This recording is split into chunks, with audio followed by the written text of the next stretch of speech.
Star Wars gaming is looking pretty solid right now. Star Wars Squadrons has not long released, and it's already going to have its third and fourth big update before the end of 2020. As for Jedi Fallen Order, it was the second highest grossing game in the past 12 months. As for other game tie-ins, Minecraft is giving Star Wars a lot of love by making the biggest Minecraft pack centered around the original Star Wars trilogy. Another tie-in, LEGO Star Wars The Skywalker Saga, is coming out early 2021, and that game is going to cover all 9 films of the Skywalker Saga. The sequel to Jedi Fallen Order is well into development too, and we'll probably see a lot of updates to that game within 2021. And finally, Squadrons has sold 1.1 million digital copies in October alone, not including physical copies. Okay, so whilst this all sounds pretty fantastic, I do question where Star Wars gaming will be going in the long term.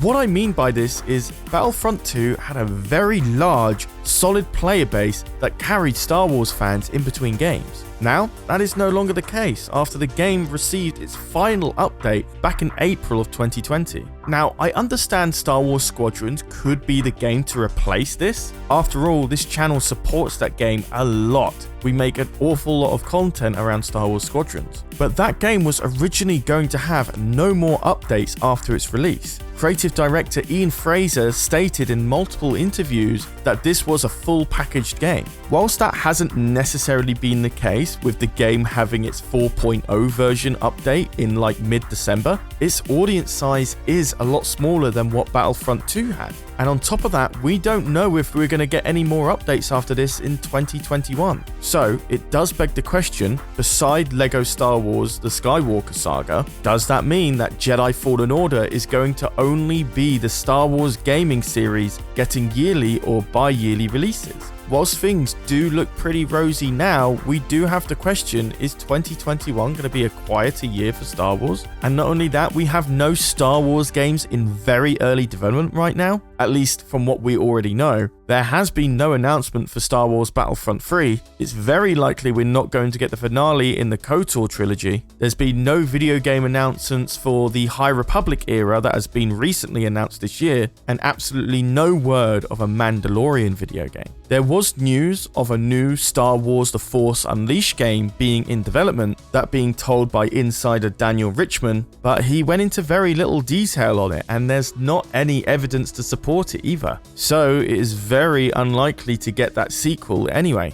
especially when all the events in that game is considered legends. There was hope for a new Star Wars game, however. Not long after Star Wars Squadrons was released, rumors broke out that EA Motive was working on a new game. Now, many news outlets assumed this was going to be a Star Wars game. We even covered this ourselves. But unfortunately, it turns out that new game they're working on isn't even Star Wars related. So we are pretty much back to square one. After the LEGO Skywalker Saga game, all we're really going to have by the end of 2021 is the new Jedi Fallen Order sequel. And personally, to me, I think that's not enough. Don't get me wrong, I'm trying not to sound greedy here, but we were seeing a lot of content updates for Battlefront 2, especially considering the player base size. But right now, all we're seeing is a lot of tie-ins with Star Wars characters. Take for example the Sims 4 Journey to Batuu expansion pack. And if not that, look at the Mandalorian appearing in the new Fortnite update. Lots of new Star Wars content, but not an actual new Star Wars game. Personally, I don't think I'd be making this video if I knew Star Wars Squadrons was going to have those frequent content updates, much akin to how Battlefront 2 had been doing it. But we had been told very early on that Star Wars Squadrons wasn't going to be that type of game, despite the gameplay leading us to believe that it might have been. But let's ask, why is this the case?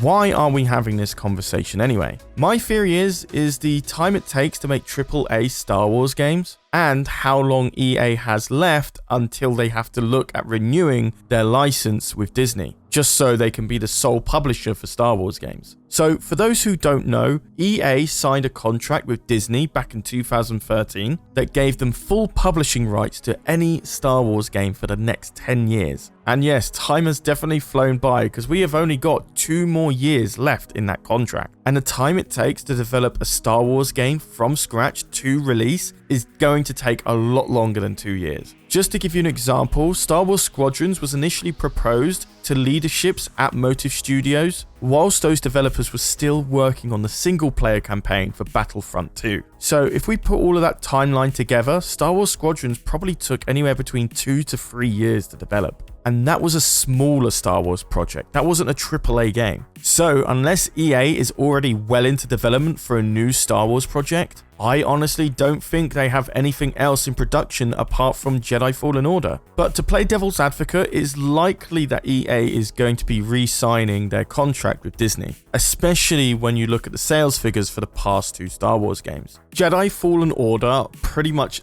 decimated sale numbers. EA was speculating about 6 million sales by March 2020, but by the 31st of January, it had already surpassed 8 million sales, making EA adjust their predictions to 10 million by March 2020. This was an insanely strong response to a single-player Star Wars game. And if we look over to Star Wars Squadrons, whilst we don't have the official estimation numbers by EA, insiders did give us clarity that EA was estimating about 2 to 3 million sales of Star Wars Squadrons by the end of the fiscal year of 2021. Whilst this is just rumored, it looks like Star Wars Squadrons is already halfway there, as we just recently got news of the digital sale figures of the game, that being 1.1 million copies sold in just the first month of its release. And I quote, "The sales of the game have gone above and beyond the sale estimations by the developers." And honestly, this is fantastic news for EA, so it is very likely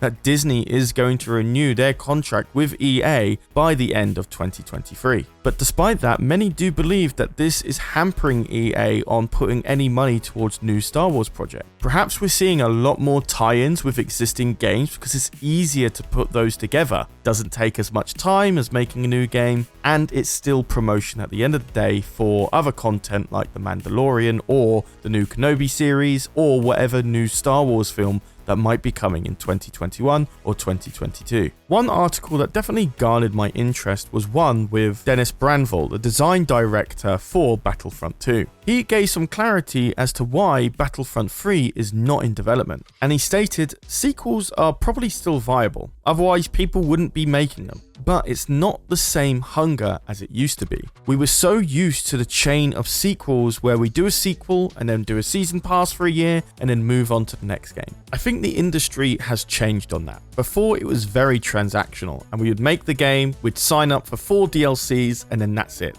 And if there was a system that wasn't working, then you'd put a pin in it and say, we'll fix that in the sequel. But now, game developers aren't really working that way anymore. This actually holds some weight, as we can actually look at the development cycle for Battlefront 2. It had a pretty botched launch. It had a lot of scrutiny on how it would manage its play to win, and in the latter half of the game's life cycle, it had a lot of quality of life updates, ultimately making it a much better game than it was on launch. Many game developers did include season passes and multiple DLC packs on games that were already released because of how expensive it is to make games in the current climate. Games are certainly not getting cheaper to make, so putting everything into a single player campaign and hoping it would sell well is just too much of a risk. So season passes and DLC packs soften that risk when a game is launched. It looks like EA isn't going that route anymore. Just for an example, Star Wars Squadrons. That game has no transactions, and it's likely we're not going to see any more content updates in 2021.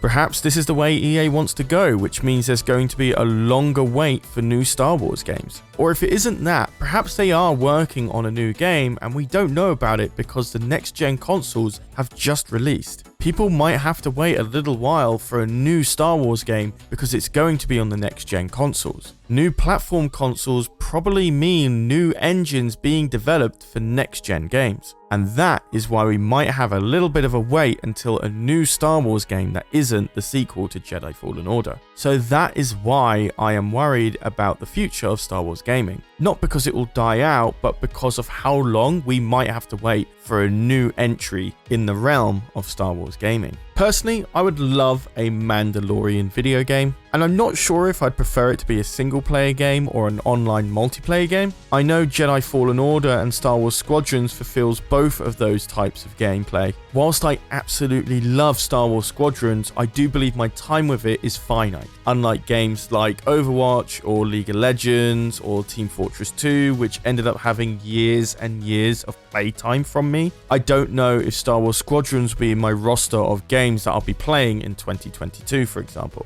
But that's where we'll just have to wait and see. And that is actually where I'm going to be wrapping up today's video. We looked at the sales numbers for Jedi Fallen Order and Star Wars Squadrons, tried to get an idea of where EA will be going based on those sales figures with Disney. If they'll have a new Star Wars game in the works, who knows, that Force Unleashed free video game might actually be real. Now that we have the Mandalorian as a playable character in the gaming realm, who knows, that might actually translate to the Mandalorian having his very own game himself. As well as the interview with Dennis Branville, giving us a big insight on the Battlefront 2 development and why we won't be seeing Battlefront 3. So whilst a few questions were answered, there was many more asked. And so, finally, my question of the day is, what next new Star Wars game would you like to see from EA? You already know my answer. I'm really interested in yours, so let me know all of them in the comments down below. I will read all of them and we'll get back to some of you also. And finally, if you like these theory-based videos, why not check out our video on the Cyberpunk 2077 game? There, I look into why the game was so expensive to make, the realm of gaming as a whole, and how expensive games are going to be to make on next-gen consoles, and why the success or failure of Cyberpunk 2077 will ultimately decide